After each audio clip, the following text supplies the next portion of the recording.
Hello दोस्तों, आज के वीडियो में जानेंगे डायनासोर का अंत कैसे हुआ था।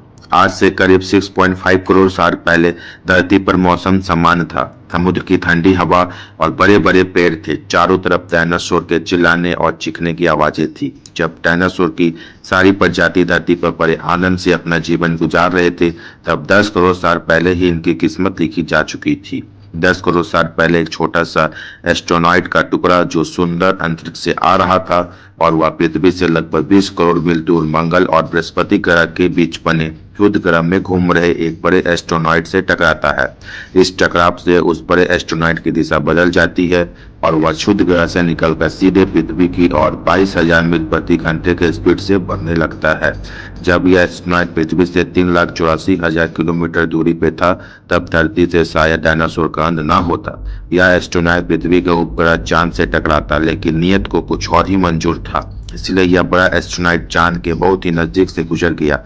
40 किलोमीटर बड़ा एस्ट्रोनॉइट हर सेकंड पृथ्वी के नजदीक बढ़ रहा था। जब यह एस्ट्रोनॉइट पृथ्वी के वातावरण में संपर्क में आया, तब इसकी रफ्तार बहुत ही ज्यादा बढ़ गई थी। इस वक्त इसकी रफ्तार करीब 70,000 किलोमीटर प्रति घंटा हो गई थी। पृथ्वी के वातावरण में घुसते ही घर्षण के कारण एक भयानक आग के गोले में वो एस्ट्रोनॉइट बदल गया। इसकी रफ्तार इतनी ज्यादा थी कि सिर्फ 4 मिनट में अटलांटिक महासागर को पार लिया। कुछ ही क्षण में यह एस्ट्रोनॉइट मैक्सिको की खाड़ी के पास जमीन से टकराता है और लगभग 35,000 डिग्री सेल्सियस की ऊर्जा वाला एक भयानक विस्फोट होता है। इस टकराव का विस्फोट लगभग 10 हाइड्रोजन बम के विस्फोट के बराबर था।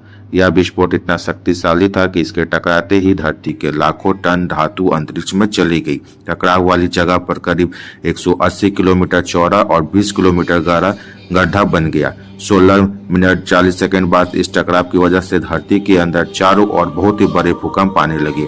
इस वजह से समुद्र की विशाल लहरों का निर्माण हुआ और एक के बाद एक सुनामी लहरें आने लगी। भूकंप के कारण धरती पर मौजूद सभी सक्रिय ज्वालामुखी बाहर निकल गए, जिसकी वजह से हर जगह पर डायनासोर और कई सारे जीवों का विनाश शुरू हो गया। धरती के महाविनाश की प्रक्रिया आरंभ हो चुकी थी। इस भयानक विस्फोट से रेडिएशन की मात्रा इतनी बढ़ गई कि इसके 800 किलोमीटर के दायरे में आने वाले सभी जीव पूरी तरह जलकर खत्म हो गए। जब आपके मन में सवाल आ रहा होगा कि उड़ने वाले डायनासोर तो उड़ के निकल गए होंगे, तो वो कैसे खत्म हुए? लेकिन उड़ने वाले डायनासोर जमीन से तो बच निकले थे, पर जो मेटल पृथ्वी से अंतरिक्ष में गया था, वह ग्रेविटी के कारण आग के गोले में बनकर पृथ्वी पर बरसने लगा, जिसमें सभी उड़ने वाले जीव का हवा में ही खत्म हो गए। विस्फोट के 40 मिनट बाद पृथ्वी का वातावरण 100 डिग्री से बढ़ गया, जिसमें पेड़ पौधे वनस्पति सहित सारे जीव खत्म हो गए।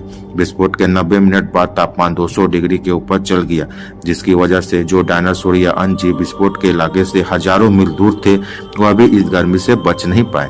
इस महाप्रलय से धरती पर कुल 90% प्रजाति लुप्त हो गई और जो 10% जीव बच गए थे, उनमें से सिर्फ वही जीव जिंदा रह सके जिनका वजन 25 किलोग्राम से कम था।